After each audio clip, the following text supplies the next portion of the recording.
Runners will make history as they take the line at this year's inaugural San Antonio Marathon. Getting to race weekend has taken years of planning. Organizers tell me they think San Antonio can be the next big running city in Texas. I sat down with San Antonio Sports President and CEO Jenny Carnes to explain how and everything you need to know about race weekend.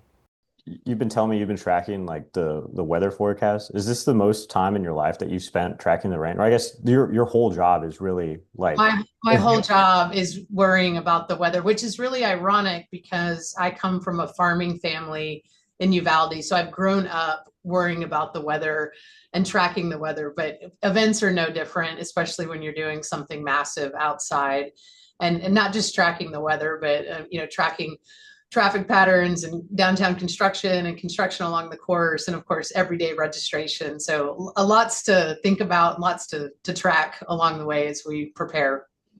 I was kind of, I guess, blown away when I was talking to Stephanie just about like I guess, the mechanism by which you guys chose to do the marathon, because for a long time, for people who don't know, who are listening to this, it was rock and roll for a while. I guess it was a San Antonio marathon before then, but then it was rock and roll. And now the decision to make it San Antonio marathon again, just like gauging interest. I mean, just last year in the news, there was like run groups being banned from certain parts of town, or you Yeah, couldn't do it on it's certain it's days. just been incredible. And I'll give you the full backstory. Yeah, please. San Antonio Sports was involved with bringing the Rock and Roll Running Series to our community. We started that process back in 2006.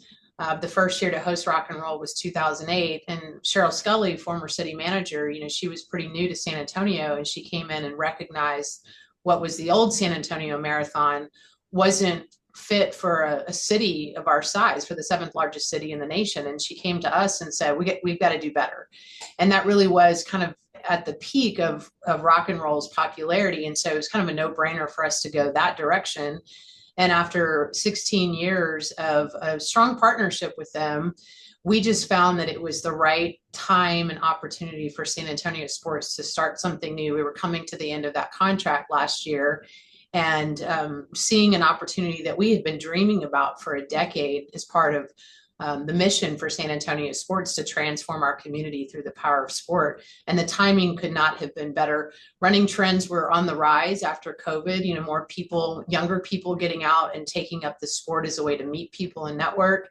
And then, saying goodbye to rock and roll and taking it over for something San Antonio to own as a community, for it to stay here, for the proceeds to stay here, for it to support our nonprofit mission, and to see those run groups, from day one when we launched. I think it was a year ago today, November 18th, that all of these run groups came out to support something that they could get behind and feel ownership in. And I think that's where we've seen the support throughout the past years. People are excited to feel like, hey, we're part of this, whether we're going to be a spectator or a runner or a walker on the course. This is our marathon. And that's been our vision since day one. We want it to feel like New York. We want it to feel like Chicago, that, people can come out on a Sunday morning and they know it's the same Sunday every year. And if we're not running in it, if we're not volunteering for it, we're going to be out on our front lawn having brunch with our neighbors to cheer on the sub-4 group like yourself, trying to accomplish big things that morning. That's ridiculous. Like I can't imagine like the things that go into it, especially just you look at like the world majors, right? Or like even the races across the country that aren't majors but are becoming really big. Like Indy is like huge now for whatever reason. And Mm-hmm. so it's like, do you think San Antonio could be the next great running mecca, not just in Texas, but across the country? 100%. And that's the goal, is that we really become that in that top tier level 2 down from the majors. And I think we've got the right culture. We've got the right destination that people want to come to in December when the weather's not going to be incredibly cold. We've got the inclusive and welcoming community of volunteers and folks that will support that. And I really think this thing is going to continue to grow. And something that will support that in our first 3 years is in addition to the marathon weekend, we've got the running event convention, which is one of the largest apparel retail running conventions in the world that will take place at the convention center Tuesday, Wednesday, Thursday, leading us into the weekend. And so it really is the mecca of running that 1 week here in San Antonio for the next 3 years. So I think it will continue to grow. I'm not really shouldn't say the Super Bowl of running, but it kind of will be, and I think we will end up being one of the best marathons in the country. I think there was a story written sometime over the past year that we are the hottest new marathon in the country, and we can build on that for sure. I've always thought the running scene in San Antonio was like kind of like severely slept on, to be honest. Like, especially when I started training and like sort of taking myself like half serious as a runner, waking up, getting out for a Saturday long run with Downtown Run Group or, popping in and out with some other run groups across the city. Just like strolling through King William on a Sunday morning, nothing, just peaceful vibes. It's beautiful. Like the one thing that makes San Antonio so special is the people and then the community too. It's so beautiful. Well, and that was also a big part of our focus on developing this new event is we want to showcase the most beautiful parts of San Antonio and change up the courses quite a bit. Still hit some of those iconic places and things that we're known for in San Antonio, but adding some newness to the route to take us through some new neighborhoods, but also making sure we're still running past the Alamo. We're still doing our military mile in Breckenridge Park. We're going to hit Fort Sam. You're going to run through the base for a little bit, but you're going to run through Alamo Heights and Alamos Park and Monte Vista and King William and through the botanical gardens and through the Pearl for the first time, not just by the Pearl. So we're really showcasing the best of San Antonio on that Sunday morning. I think, every mile tells a story, the San Antonio Marathon. What's your favorite segment? Or do you have a favorite segment or maybe a few favorite segments of yours? Well, looking back at all the years of rock and roll, so far my favorite part of that course that we've kept is the military mile, the Wear Blue Mile through Breckenridge Park. There's just something so special about that. I think some of the newer portions of it, getting to go through a little bit of the botanical gardens will be very, very nice. And then again, running through the Pearl, I think will be pretty unique as well. So I think all of it is going to be fantastic. I'm a little disappointed I can't participate this year because I've done the rock and roll so many times, whether the full or the half or walking it or dribbling basketballs. I've done that a few times as well. So I'll see it from a different vantage point this year, but I think our participants are going to love the course. Nothing scares me more than when I see like the elite runners like tear down. Like, but every time I see them, it's like inspiring. That blue mile that you were talking about through Brack is surreal. It's extremely like serious and motivating, and it's like just charges you up for the rest of the way.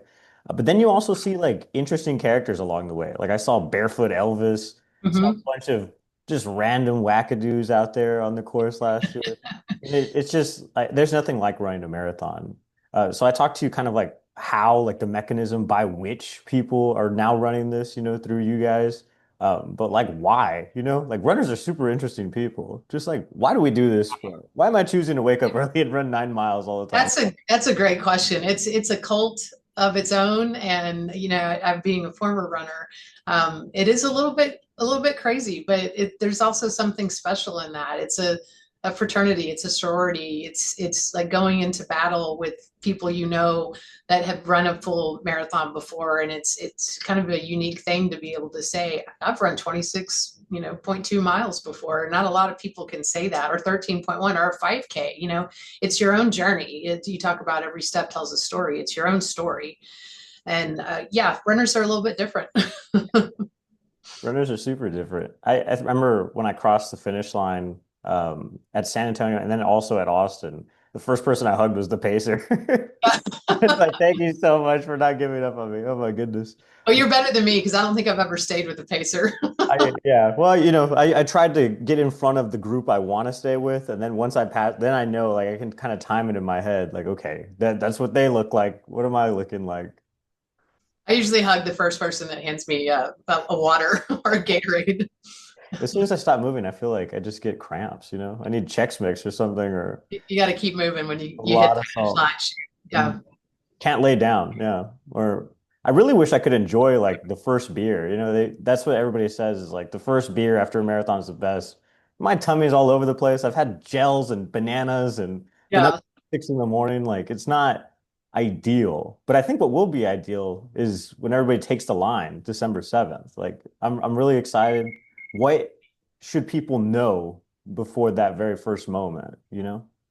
Well, again, I think everyone should be extremely proud, whether you're running your first one, whether you're running your 10th one, just that you've made the commitment and that be proud to run in this inaugural event for the city of San Antonio and for San Antonio sports, that you're making a difference in your own community because it's your registration, whether you got in on day one a year ago and got the bottom price of $89 or the full price that you may be paid if you registered yesterday, that your registration will stay in our community to go back to our community programs that we put on for San Antonio for free, for underserved youth, for Title I elementary schools, for families to try to give them a better fitness journey for their own lives. So that's what I would say is when you get to that start line, no matter what wave you're in, feel good about what you've done, not only for yourself personally, but for the city of San Antonio to improve our overall quality of life and to give more opportunities to our youth. When we were talking about the bigger races, like Boston, Chicago, like all those races raise so much money for both charitable organizations and then just the surrounding, like the economic impact. Mm-hmm. How do you guys like gauge, like, what is this going to really mean for the city, you know? Well, being a first year event, you can ask me that question again sometime next year after we close the books on it and then look toward year two and year three and how we can continue to improve and get bigger.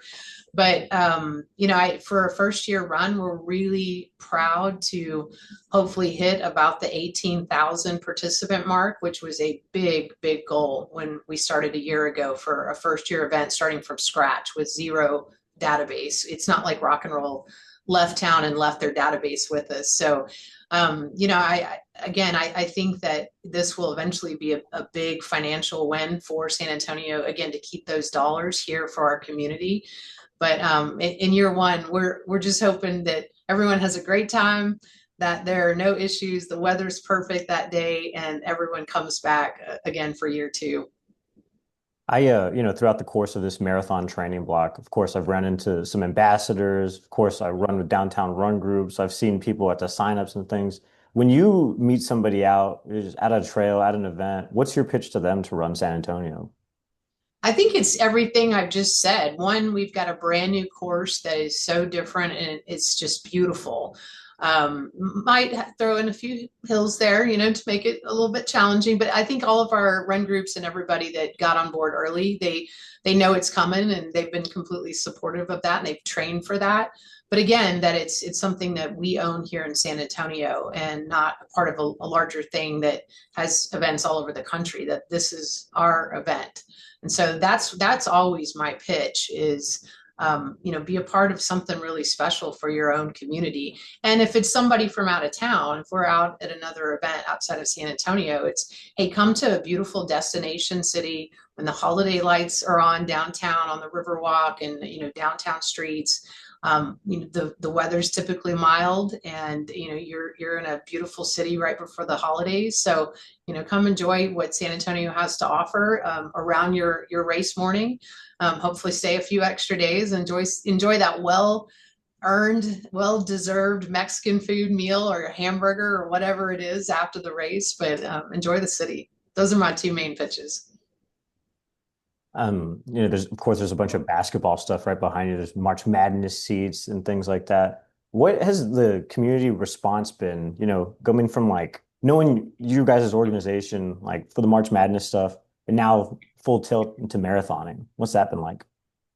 Well, obviously, it's been a big year for San Antonio sports, coming off hosting our fifth NCAA men's Final Four just in April. I mean, it feels like it was a lifetime ago, but that wasn't that long ago. And to shift gears right into a brand new event, I think it really better establishes, who we are and all that we do for San Antonio. We're about the big events. We're about providing health and wellness opportunities for our citizens and our residents, but we're also about the community programs for our kids and our families that may not have an opportunity to afford to participate in a marathon of this size. So throughout the year, we're putting on free community 5Ks. So that, that's really important for us to share that message that, we do a little bit of everything. If you want to come to a big event, we've got that for you. If you want to come to a free community 5K, which we just had one last Saturday and we had 2,500 people come out, we've got that as well. So we're really excited about the year we've had, and this is just a cherry on top to finish 2025.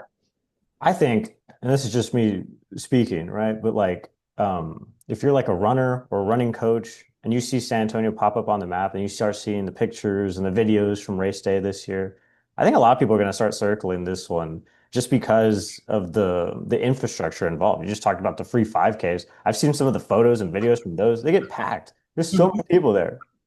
Well, Jacob, you're exactly right, and I think that it's only going to continue to grow, and people by word of mouth will hear about it and put it on their running calendar. Hey, we should go down and check out San Antonio next year.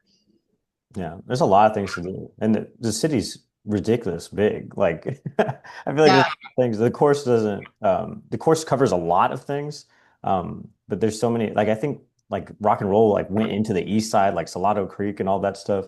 Like that was like a completely different race than what this one is, you know? yeah, and their route changed quite a bit over the Mhm. years, but they really stuck to more of going south down to the Mission Reach, and then hit over on the east side quite a bit, and then stayed closer to downtown. So we really wanted to flip that and go north and show off some other areas this go around.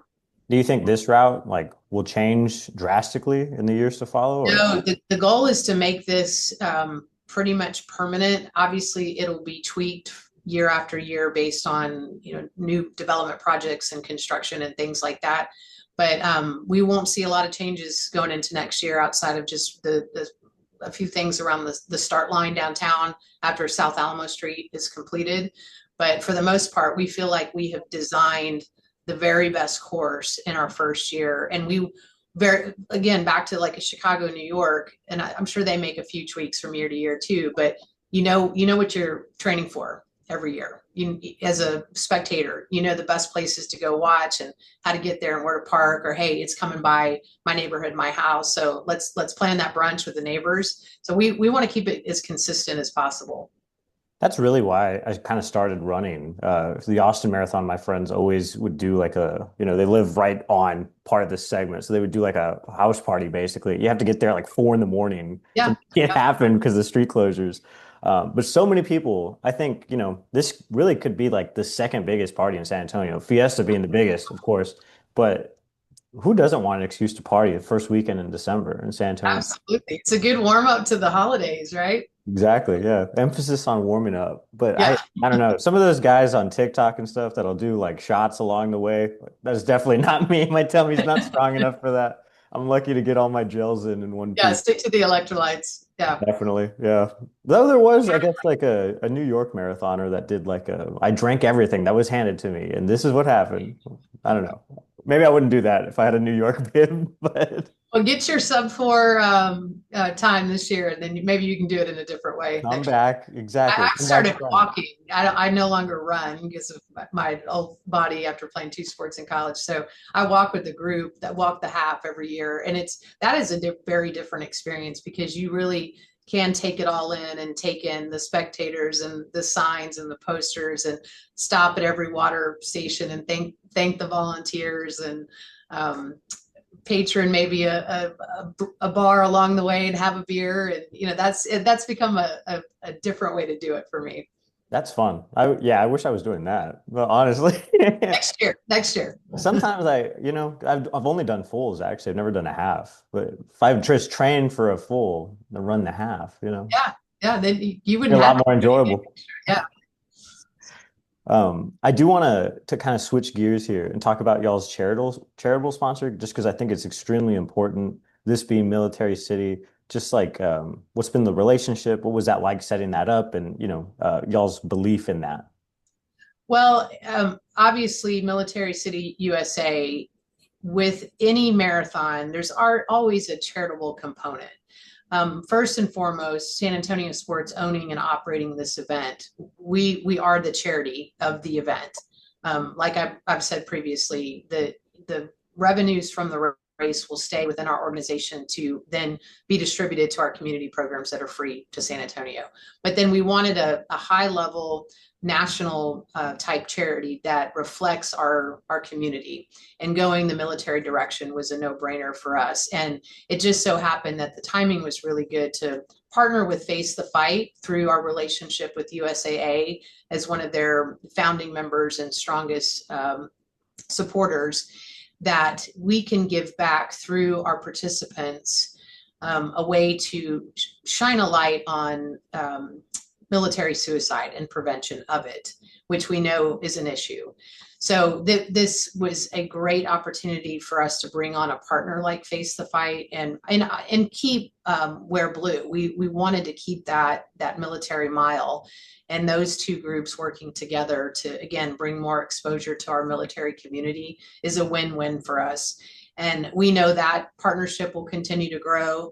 And, having just really launched that over Veterans Day last week, not a long runway for runners to get on board and start fundraising for that, but it really is a showcase throughout the entire month of December, or the next month as we lead into the race weekend, and then to really get it going and gear up for year two. Mm-hmm.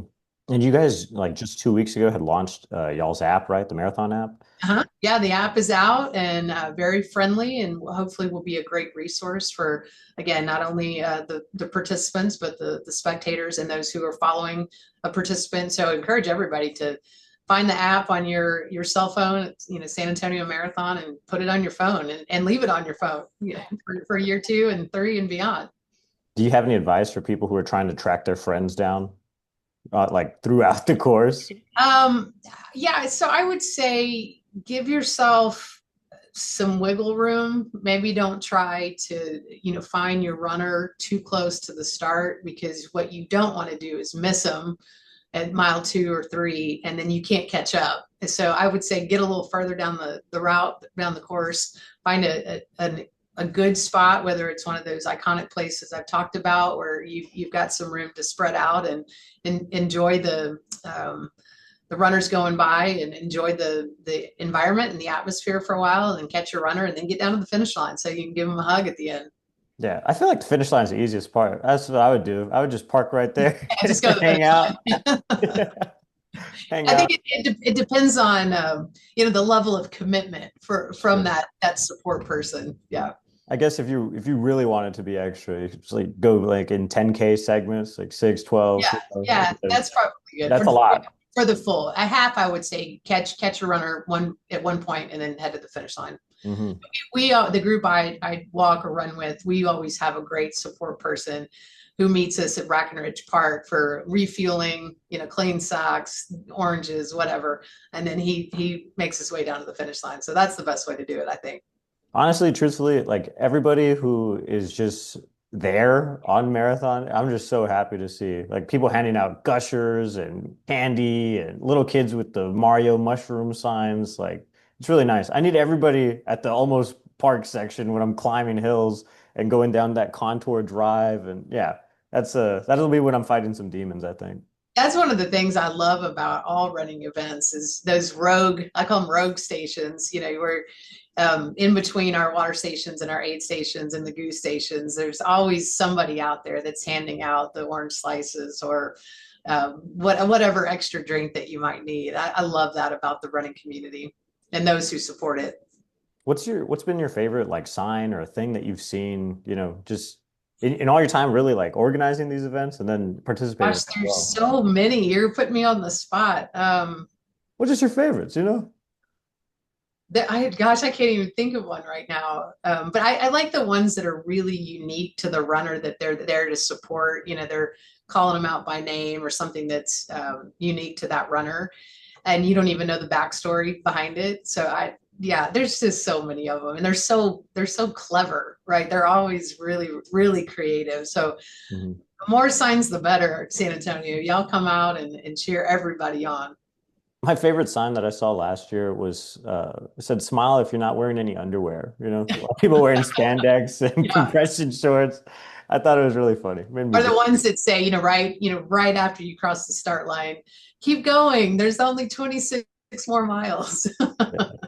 In my head too, though, like I know the real race starts at mile 20. So Yeah. I Yep. do get to kind of enjoy it, you know, as you run your first, like the first 10 miles with like your mind and you try not to freak yourself out. And then you run your 10, the next 10 with like your body, like all your training. And then you run the last six with like everything else you got, basically. Yeah. Yeah, that's tough. Well, Jenny, it's been wonderful catching up with you. I can't wait, just like all the other runners across the city, to run this thing. Do you have any last words before all of us take the starting line? I have just been fantasizing and dreaming about 7 o'clock on Sunday, December 7th, and being at the start line and seeing the thousands of people down the chute, and just knowing that we did it. We made a plan. We took a leap of faith on this. San Antonio and the running community jumped off with us, and that here we are, and we've made it. And I can't wait to welcome and greet all the runners at the start and wish them well. And fire the proverbial gun. Whatever we're doing to kick it off. But I cannot wait for that moment. What are you guys doing? Is it a gong like Austin? Like what is it? We're still working on the start, but planning some good music and Okay. some excitement at the start. I'd like to create, something unique to San Antonio that becomes our tradition at the start line that you see at other races. And so there might be a few surprises in there that I can't quite give away yet. Ooh, okay, I'm stoked. If there's anybody that you can do it, I know it's you guys. The thing I love too about the most about running and the marathon, anything, right? Any distance, any time, really, is that like everybody's like journey to get to the start line and the finish line is so unique. Training and why you're doing it, how you're doing it, you know, when you're doing it, and then how you cross it is just as unique, you know? So Yeah. I And can't wait to. that's why we wanted that to be our theme, our tagline. Every step tells a story. And when you're at the start line, and everyone's got all the feels together, all the same feels. And you look next left and right, and whether they're running the full and they're running it in 3 hours, and this guy's running it in 7, you're all there in it together. And that's what I love about the start of any race. Well, I can't wait for San Antonio to write this story. So looking forward to it. Jenny, thank you again for your time. Thank you, Jacob. Best of luck. I'll see you at the start line and at the finish line. Up next, we're talking to a guy who's run over 200 marathons and counting. Jeff Horowitz is a running freak, and his latest book, The Running Bucket List, takes you into the mind of a runner. We're sitting down with Jeff Horowitz, the author of The Running Bucket List, 106 ideas to inspire every runner. It's right behind my guy Jeff right here. Jeff, so many people, when they find out I've ran a marathon or I'm training for a marathon, everybody asks me the same question: why? And then probably immediately after, how? So why Yeah, is it that we do this thing called marathoning? that's such a good question. I've actually spent a lot of time thinking about this. The first book I wrote, my first 100 marathons, one of the themes that I dealt with through the book is trying to figure out exactly what the answer to that would be. And I thought about the things that people usually say, like, someone does it for the attention, all the cheering. The cheering you get on race day never equals out to all the time you put into training for the event. And then as soon as you cross finish line, the cheering is over and, that disappears in the air. So it's not the cheering. And then you say, well, marathoners are super fit. Maybe it's for fitness. No, the truth is to be fit, to get all the benefits of running, you don't need to run that far. Really, the research shows, running like even just like 30 minutes 3 times a week can give you many of the great benefits you get from endurance exercise. So it's not for fitness. And then you think, well, what is it really about? I think ultimately, for me, it's that we all need to know who we are, right? Like what essentially you are. What kind of person are you? For some people, it's, that they're a big family person, or they're, a religious person, they're a community person, they're reliable, they're a good brother, sister, father. I think that distance runners, especially marathoners, are defined by the fact that we don't stop. when things are difficult, we keep going when other people would quit. And if there's one thing that we could take away from marathoning that it could apply to the rest of our life, I think it's that in those moments in our lives when things are really hard, whether it's work or whatever challenge you have, physical or emotional or uh, anything else that might come up, you have it in you to keep going. You learn that lesson from crossing the marathon finish line that when things are hard and you think you can't go on, you find a way to. And that self knowledge is incredibly powerful. And I think every time that we get to the start line at a marathon and then push ourselves to do something extraordinary, we've proved to ourselves yet again the kind of people that we are. And to me, at least for me, that's the why. I think it's such a master class in perseverance, in committing to a goal, like goal Yeah, setting, goal achievement, and yeah, also like some failures along the way. Like not every day is perfect, unfortunately. yes. I wish it was. Not every training week is perfect. I wish it was. And And not that's a every huge training cycle, lesson, is perfect. right? I just I'm still dressed in my running clothes. I teach a running class here at George Washington University here in Washington D.C. And one of the big mantras we have for our running class, just talking about that today, this morning, is we have to be smarter than we are brave. And that's a tough lesson to learn because to be a marathon, it means you have to push hard, just like we talked about. And yet there are times when you have to really be dedicated enough to know this is not my day. And it would be foolish to push myself to the point of injury, to serious problems. So being smarter than we are brave is it's a tough line to walk, and that's one of the big lessons also. So you've learned so much just from competing in these events, obviously, coaching your class and, Yeah. doing all these things running.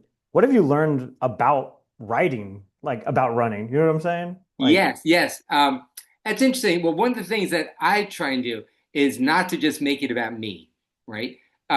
That quite often when you hear someone's marathon story, and I hear lots of stories, and I love hearing them. I love when people contact me through my through email or text me, and they tell me their stories. I love them, but a typical marathon story is that it was really hard. I didn't think I could do it. I found the way to keep going, and I finished, and that's great. But I think when I talk about running to people, it's not as useful for them to hear about just my story. I try and include things that make it a little bit more universal. So I'll talk about where I ran to give them information, like running this ultra marathon in Egypt was just this amazing thing, running in the shadow of the pyramids. Wonderful, something that they could take away, or maybe some emotional journey that they could relate to. But I try not to tell the story in a way that's so personal that it's not something that people would really relate to. Because ultimately, we're all out there running, and there are things that we all share. And I try and tap into that rather than things that are just about me, me, me. Um, Running is kind of I don't want to say a selfish thing or a self-absorbed, but we are all focused on what's going on within ourselves. So I try and seek more the commonality in my writing, and hopefully I'm able to do that. yeah, we're at this point in the marathon training cycle where every other post on my Instagram feed is a marathon thing or a training tip or Yeah, the Instagramification of running is like at an all-time high for sure. Or Strava, different right. kudos, giving and not giving. Oh, that's so funny, and here's me being, OG runner, when I first began, we didn't have any of these things, even me getting like, a fancy watch was like a big, big deal. But now it's almost like if you don't somehow calibrate it, document it, measure it, post it, it's not like it happened at all. Um, and for that reason, sometimes I try and go like electronics free because I don't want to feel that rather than supporting me, I'm beholden to it, if you know what I mean. I've actually seen people who become totally flustered and thrown off their game because their watch died or they lost their internet connection or something. That's not what running should be about. As long as it serves us, that's great. But when we find that we're like addicted to our all our gadgets, that's a problem. Yeah, it's tough when you start is like the ritualistic aspect of running, You're like, okay, I got my headphones, I got my watch, the sun Yep. looks like this at a certain day, but no day is like ever promised, like even race day, you're hoping for the best possible conditions, but sometimes Yeah.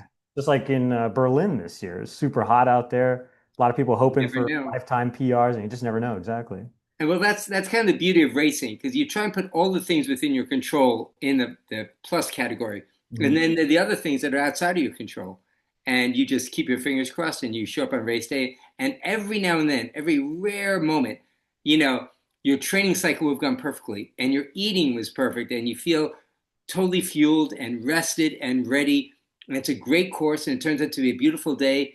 And holy cow, you get a PR. You know, those are the magic days, but those aren't, those don't happen all that often.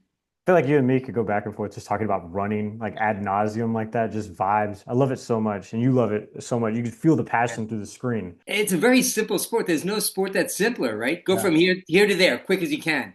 And yet there's so many layers and layers to it to think about. It's really kind of fascinating. And the marathon specifically too, like you line up on the same line that the elites go on. Like there's not you can't do that in the NFL. You can't do that in the NBA. You can't do anything Nowhere like else. that. I have this little joke I tell myself all the time. You never know that maybe today everyone will trip and I'll zip around and I'll win the race. It could happen. You never know, right? It happened. Yeah.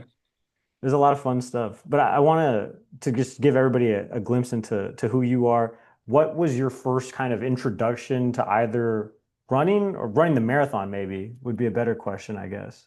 Well, this is interesting because the first race of any kind they ever ran was a marathon. Wow.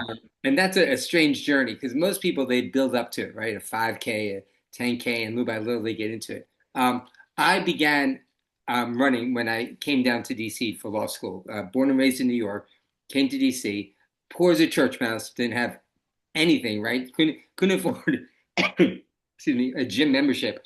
So I laced up my sneakers and I ran around the block, you know, just literally around the block. And I thought this feels pretty good. And, you know, kept doing it as the days went by and the weeks went by. And then I took a look at a map and went down the street and back and, you know, did a little run in the neighborhood. And then I got at the map again and I looked at the river, you know, with the bridges across the Potomac River. And I thought, I bet I could do a loop crossing over the bridges. And I did that. And as soon as I got back, I'm like, I bet I could do a marathon. Um, you know, and it's just the way my brain works. I needed to have a goal that would both seem somehow achievable and yet scary, right? That I don't know if I could, maybe I could do it, but you know, maybe I can't. I don't know. You know, this is really scary. I didn't think I had speed to win a 5K. I knew I could run 5K distance, but I couldn't do anything competitive. And with hindsight now, I know that's not the reason why a lot of people do 5Ks and you could run all kinds of distances. But for me, the challenge was just to finish. And finishing a 5K would be no big deal. But finishing a marathon, that's that's a thing. And that really got me nervous and scared and all those things. And I got out and I trained, you know, really rigorously. And here's the interesting story that I got through my training. I did my 21 mile, you know, long run and I was all ready. And then just a couple of weeks before the race, went out for a run through Rock Creek Park here with my roommate, a trail run, twisted my ankle, right? Now I would know that if that happens, hey, you got to take care of yourself. That's it for the day. I'm like, oh, shake it off, shake it off. Kept running. Long story short, ended up on crutches. Race done. Devastated, right? You know, because this will never happen again. I'll never be able to get myself in this kind of condition, get ready for a race. My one and only chance at running a marathon is over. Okay, so that was almost 40 years ago and over 200 marathons ago. So the lesson from that is there's always another day, right? You know, if this isn't your day, tomorrow might be your day. If this isn't your year, then let's talk about next year. So learning all those lessons from running made, you know, just opened so many doors for me. Um, Not just like literally in my career, but in terms of like defining myself and giving me goals to aim against. And the bottom line on that was I came back and I did run the marathon the next year and fell in love with it. And I've been doing it ever since. My That's honestly one of my favorite parts about running is that it's a sport that you never really have to give up. Even if you start slowing down, even if your goals change, even if you've had like a Yeah. weird month or whatever at work, like you can still call yourself a runner, run or walk. Like walking is super popular actually now in some of these Yeah. events. Yeah, And it's so interesting. You know, I mean, I went through my phases. My last book before the running bucket list was Think Like a Runner. And I talk about these phases that we go through in our running lives that, you know, we start out running and learn how to run. We become competitive, perhaps. We go through injuries. And then you haven't seen this yet, Jacob, but we age as a runner. And our bodies change and our goals change. And just as you say, the bottom line is you're a runner when you say you're a runner. You get out there and you run 3 times a week, or you run every day, or you run ultra marathons, or maybe you do a turkey trot, or whatever you do. Running is there for you, and you'll be a member of the community, and you'll be welcome. And it's a great sport in that way. Yeah, but we talked about like how special it is to run the same course as the elites, to train sort of like an elite. Yeah, Most of us probably will never get to that level, but we can aspire to take some of those like healthy habits and things that they do. absolutely. But everybody's bucket list is different too. So talk about just maybe some items you think every runner must do. Yeah. I mean, when I first started putting together the bucket list, it was interesting. My publisher asked if I would do this, and I'm like, absolutely. And I knocked it out in like no time. And they said, well, how long did it take you to write the book? And it reminds me of something my wife, who's an artist, tells me about one of her teachers, her art teachers back in school, said when people would ask him how long it took to do a painting, he would say, well, if I thought about it for like 10 months and I painted it in 3 weeks, how long do you think it took me to do it? So the bucket list has been with me forever. And it started just from seeing like, different race shirts at expos. And I would ask them, wow, tell me about that race that, it looks like you ran. And you'd hear about all these great races all around the country, around the world. Like, oh, that sounds so cool. Running the Berlin Marathon through the Brandenburg Gate, running the London Marathon, the New York Marathon, all these incredible races, and even just fun local races and crazy races. So certain races, I think, you really ought to try. Um, Obviously, the big famous ones, there's nothing like New York. And I don't just say that because that's my hometown. It's just amazing. 50,000 people on the streets and the whole city, supporting you. The history of the Boston Marathon and the beauty of the course, all these great iconic races. But on the bucket list, it shouldn't just be races. So one of the things I talk about is the things that we should do as runners to take us seriously as runners, like try getting coached. I am a running coach, and I see that a lot of people think that only elite athletes should get coaching. And Jacob, you're a coached runner, right? You have your Yeah. coach, Yeah, officially coached. officially coached. And it's funny because it's actually the opposite. That although elites have their coaches, the people who really make the most of it are people new to running, maybe aren't really that experienced with the different details of a training program, and could really get the benefit of a professional who knows, how to use these different levers of training to really get the best out of you. To get a gait analysis, right? To go to a professional, a physical therapist who could put you on a treadmill and film you and figure out what you're doing well with your running style and what could be improved. All these things that you could do to take yourself seriously and become the best runner you can. And it's a weird thing that some people think somehow because they're not elite runners, they don't deserve it. We all deserve to do the best we can and get the best support we can at the thing we love to do. Yeah. So those things are on the bucket list as well. Let me ask you, Jeff, because you kind of brought up a hot topic right now, because we're in the age of AI, people trying to take some shortcuts with things. Yeah, And people are sometimes are like, well, ChatGPT can give me a plan, or there's a lot of yeah, online apps and different things like that. Why is like having a person that's like your coach like the thing to do? yeah. Chat GPT is great. AI can take you very far. And for a lot of people, that works well. I'm not going to say it's not a good option and it's constantly improving. But, I just heard something recently and I thought this was so interesting. They talk about how, that motivation can lead to action, but quite often it's action that leads to motivation, right? That you have to get out the door and do something, and then that'll encourage you to go further. And in coaching, it's really so true that we have to encourage people to get out there and get out there. And once they get out there, then they get motivated. And then it becomes this like, circle where there's motivation and action, and we, push our limits on our boundaries. So much of coaching isn't just the science of trying to get the most out of your body. It's really figuring out what works for every individual emotionally. Some people I really have to light a fire under them. I'm like, hey, no kidding. We got to get out the door today. No excuses. This has got to happen. You have that goal. Today's the day we get out there. Other people, that approach will be a disaster, right? They need a different kind of support. And also, I find this so interesting. Years ago, when the human genome was solved, everybody thought, okay, now that we know the key to the puzzle of the human body, it'll be very easy to figure out how to achieve things, right? You want to get faster, this is what you need to do. But a curious thing ended up happening where they found out that there wasn't just one set, you know, diagram for the human body, that there are all these variations. So, for example, there's something like 23 genes that govern speed in the human body. And we all have them in different kinds of combinations. So that means the kind of training that I need to trigger the genes that I have to make me a faster runner might be different than what you have, Jacob, which means that you might need a different training program than I do. And maybe AI could take that into account, but maybe it can't, you know. So I'd like to avoid any kind of like cookie cutter program that will tell you, okay, this is what you need to do, and this is what everybody should do. Mhm. It doesn't really work that way.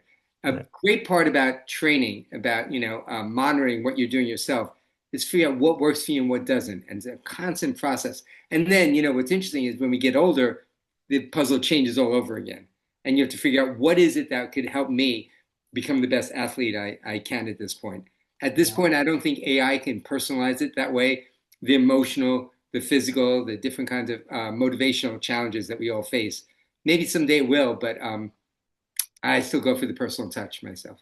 For me, I just don't think like AI could ever do what my coach Jenny does for me, and I just Right. don't want to let her down, like she's poured in like hours of looking at Right. what I've done and what I could do in the future maybe. And she goes, okay, this is what you have to do this week. And if I Yeah. don't hit those little marks, sometimes not in the way that she wants, but if I don't hit them at least, I've Yeah. let her down. So I just try not to Oh, let my coach down. that's huge. That's a big part of it. And that's a big part of running in a group. So one of the things I recommend is try, running with a club, whether it's a formal club or even just a group of friends. Same thing. If I don't show up, to run with my friends, I'll hear from them later and I'll feel bad about it. We all show up, we all want to do that. So a curious thing happens when you run with a group. That rather than like sinking down to the lowest common denominator, what I find is the opposite happens that like Jacob, you're feeling good, on Wednesday at the track, everybody's going to try and keep up with you. And another day, maybe you're not feeling your best and someone else takes over and you're going to try and keep up with her. And so we all pull out the best in each other. And a good coach will do that for you too. And knowing your history, I've got one client right now, he's in his taper right now. He's running a marathon next month. And, he's so appreciative of it because we were able to get through this whole training cycle, really pushing his program and not get injured. And he has an injury history, and it was a big concern. And I really had to like balance out the different modes of training, doing cross training, core strength training, really focusing on trying to avoid, that landmine that is his past injury. And we got him here, and he's healthy, and he's ready, he's primed, hopefully, knock on wood, for a great race. Would AI have done that? Would AI have known all his history and known what he needed to do to succeed right now? Maybe, maybe not. Until it's a firm yes. Again, I go with a coach who knows me and knows what I need. Yeah, it's just so cool. Like you talked about just how hard it is getting to the start line healthy, Like Yeah, it's really just a celebration of fitness. That's really what I like the most about marathoning. Everybody's so happy, the crowds are pumped up. On yeah, December 7th, San Antonio is going to have the chance to do something really special with the inaugural San Antonio Marathon, half marathon, and then the 5K that happens, that same weekend as well. You're running the half, Jeff. Just what do yeah. you think about the course? Are you ready to come to San Antonio? Are you Oh, pumped? I am so ready. It looks like the weather's been a little bit warm, but I think it's going to be cooling off, right? It looks like Mhm. it looks like if I have this right, the temperatures will be like somewhere in like the low 60s, I Yeah, think. mid 50s, hopefully low 60s. That's like perfect conditions. I've run in San Antonio before. It's flat, it's fast, it's beautiful. Like all the things I love in a race. It's got all these landmarks. It's a fun place to go to. I'm super excited to be there. I was aiming for the marathon, but again, being smarter than we are brave. I caught a bad cold this past season. Had some bronchitis. You have to be realistic about what is a good challenge and what isn't. Super excited about coming down and doing the half marathon, the inaugural marathon. So, how many times do you get a chance to be in the very first race ever, that they do down there for this race series. Um, Super excited. I hope your listeners can come join us. I hope it's a huge success. Be super fun. I think it's gonna be the second biggest party in San Antonio because everybody in San Antonio knows we do Fiesta, Right. huge party in the springtime. So Yeah. this has the opportunity to really go up there. You know, the Spurs win a championship, also up there too. Right, right, right, right. Right. So this town loves to party, an excuse to party. I think it's gonna be a really great time. A lot of people just You said, I what love how you put that, it's just a celebration just to get to the start line. Mhm. And the great thing about it, is there aren't that many times in life where you're surrounded by like thousands of people who understand you, exactly what you do to get there. You understand them. You all feel like you're in the same family or in the same group, even though you don't know each other. The camaraderie I've seen in a race. If people out there, if any of your listeners have not done a race yet, oh, it's just amazing. I think, to be a runner, you don't have to race, but if you don't, you're really missing out on something. It's a special sort of weird, you know? Like I Yeah, remember my first yeah, marathon, like number one, hoping I would not die because it's scary. It's a big yeah. thing. It's a And big then thing. just hoping I would get out healthy. And so at mile 22, when I had never felt my hamstrings like that before, I was like, whoa, Yeah, this is such a different beast. right, right. It's interesting. I start every race with my list, my checkoff list of my goals, right?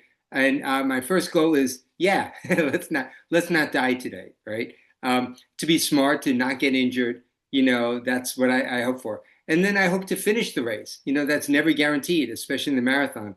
Um, and that's what I love about it. You do all the work and then you hope for the best and you try and run a smart race, but it's never guaranteed. So I hope to finish. Having said that, then I hope to run well. Then I hope to run really well. And I go down my list. If I'm having a great day, if I'm getting like halfway through the run, or you said like, get to mile 22, and think, wow, maybe I have a shot at a PR. Maybe I can do a Boston qualifier. So I go down my goal list, but it always starts with, yeah, let's stay healthy and Yeah. let's be able to sleep in our own beds tonight. I think I have like three: stay healthy, run smart, and run fast. If I can, those first two come first, though, and Yeah. then the third one. And I had a goal for marathons years ago, at least maybe it's a rule. And the rule is that anytime I cross the finish line and I'm not happy, it's probably time to quit the sport. Because I think just really finishing a marathon is such a miraculous thing. You think about what we put our bodies through and what it takes to get to the start line, to get through the race. It's really such a challenge that if you cross the finish line, regardless of how you got there, whether you were fast, whether you got that PR, whether you had to take walk breaks, whether you had to walk some of the miles, whatever it took, getting to the finish line is such a huge achievement. I want to always be able to honor that and feel good about it. And there are days when I'll feel great about it and days when I don't. And what's interesting is that some of the races that I'm proudest of are not necessarily my fastest races.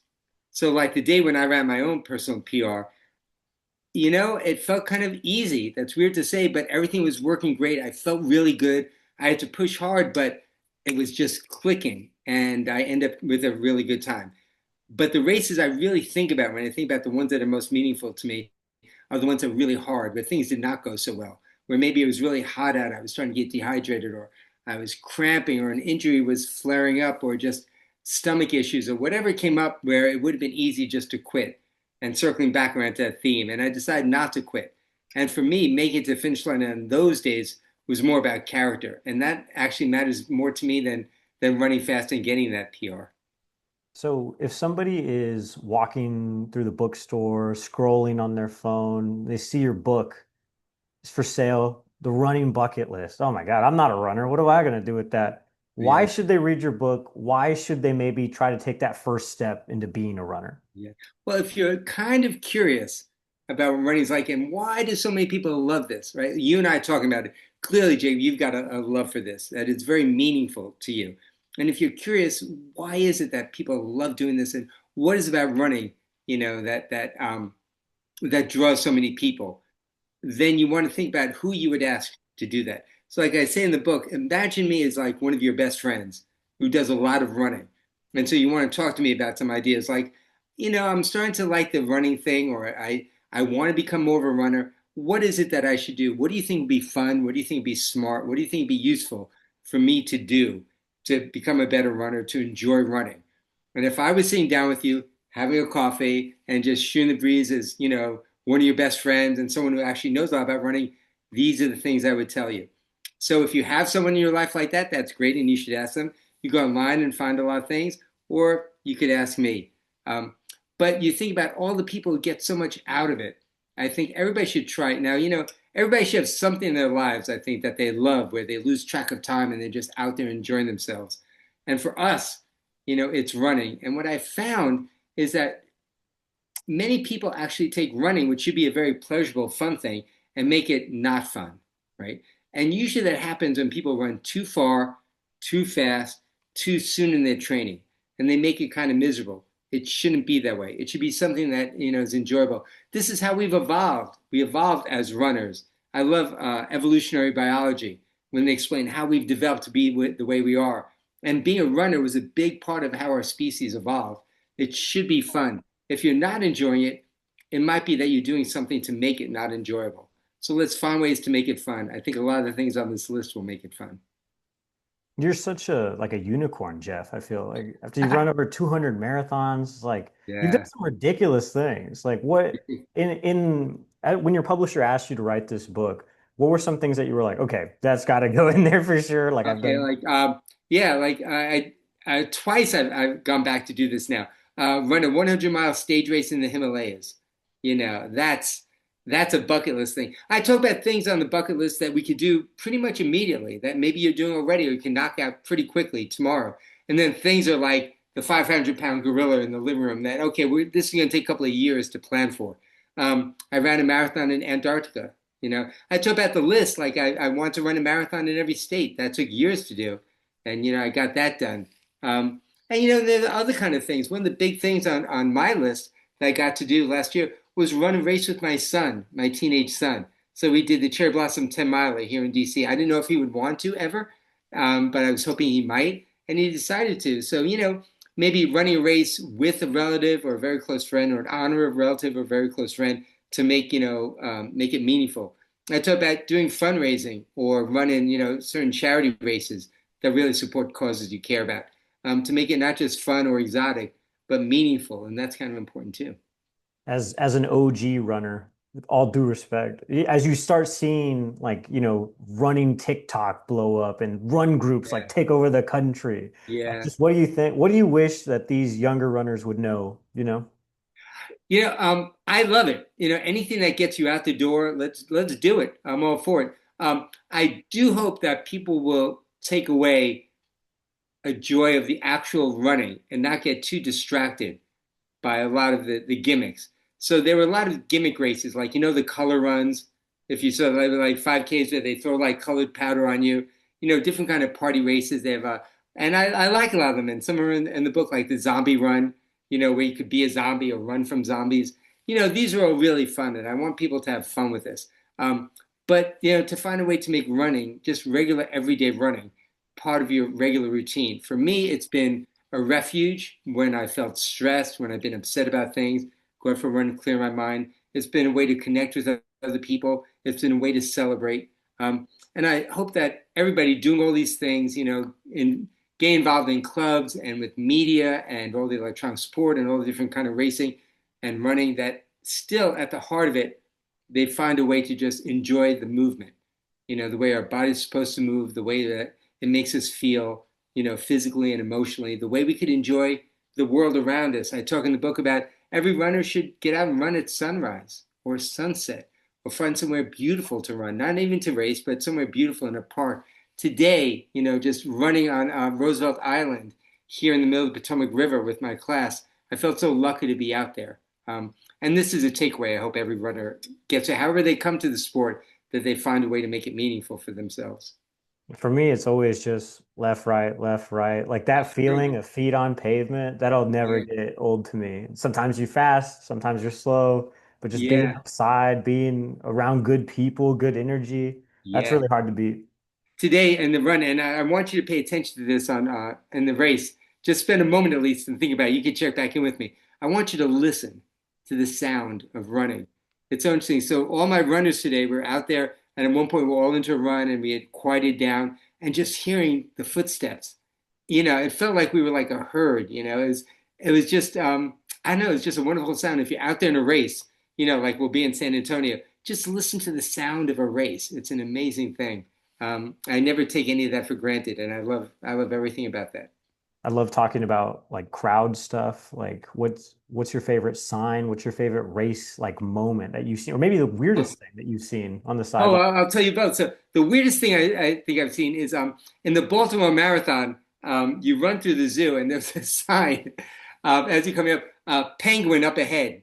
And sure, you came up to like the penguin enclosure, and like when the zoo employees there had taken the penguin out, you could do a selfie with the penguin. I never saw a race before where it said penguin ahead. That was fun. But one of the signs I saw that really I think about a lot, that's so meaningful to me, someone had a sign that said, "Someday you will not be able to do this anymore, and today is not that day." You know, that really hit home because that's absolutely true. Someday we will not be able to run, we will not walk. Someday, our lives will go full circuit and we'll be at the end. But while we're here, while we're moving, while we're upright, whether we're fast or slow, having a great day or not such a great day, just to take joy in the fact that we are moving. When you and I get to the start line in San Antonio, just to be there, I don't want to lose sight of the fact that, it's a very special thing. And it, like you said earlier, it's so true. It's a celebration. Let's remember to celebrate that. Yeah, no, that's kind of been sticking with me the past couple of weeks. Just it's a privilege to get to do some of these workouts that I'm doing as fast as I'm getting to do them. I'm 27 now. God willing, I have like 6-ish years of like pretty competitive racing ahead of me. Oh, more Maybe than that, more. I hope. Maybe I'm. more. This is scary to say. I'm 61. Oh my I'm goodness. coming up on 4 decades of marathoning. And the great thing about marathoning is we have age groups. So you think that Sure. at 55 that you're toast, that you're done. All of a sudden you find that you're in a whole different competitive category.